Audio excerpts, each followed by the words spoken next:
বেগম রোকেয়া বিশ্ববিদ্যালয় সংলগ্ন ঐশী ছাত্রীনিবাসে মঙ্গলবার সন্ধ্যায় ঘটে যায় চাঞ্চল্যকর এক ঘটনা। বিশ্ববিদ্যালয়ের এক ছাত্রী তার ইন্টারমিডিয়েট পড়ুয়া প্রেমিককে মেসে আসতে বললে সে সরাসরি সেখানে চলে যায়।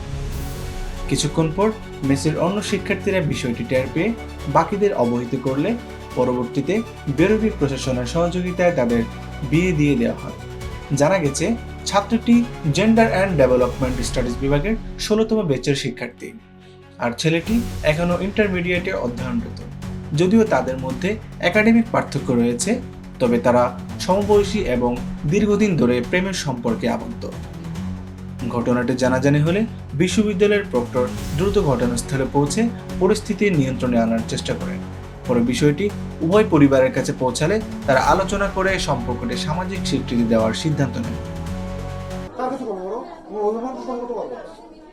তোমার এখানে আপন কে আছে? তোমার মাথা না ওর বাবা মা খারাপ, তোমার বাবা মা খারাপ, তাছাড়া কোনো সমাধান হবে না। তো যদি কোনো বলার থাকে এখনই বলো, পরে কিন্তু বলে লাভ নাই।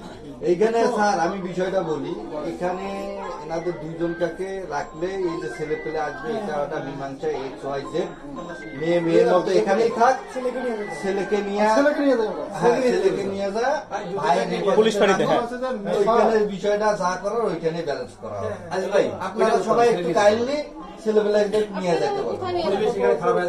কাকে? মানে ভার্সিটির ফাঁড়িতে থাকবে, পুলিশ ফাইটে থাকবে। আপনি কি চাচ্ছেন সেটা বলেন। কেউ কথা বলেন না। আপনি কি চাচ্ছেন সেটা ক্লিয়ার করেন, তাহলে তো হচ্ছে।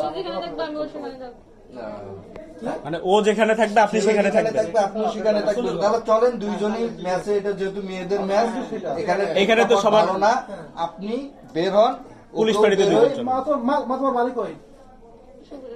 শুক্রহাট স্যার। এটা পুকুরই পাচ্ছে। এখন ছেলে পেলে অনেক আছে। একটা জিনিস বুঝো, এই অবস্থা তুমি বার হলে তোমার তো একটা আছে। হবে না, এখন পরে বের হবে আমার সাথে। পরে বের হবে। তাহলে আমি বলি সবাই চলে যান, এও বের হোক। একটু ঠান্ডা। মেয়েদের সাথে একটু রিল্যাক্সে সে যাবেও না, পালাবেও না, হারাবেও না। এই শোনো, তুমি এখন এই যে এখানে যে ছেলে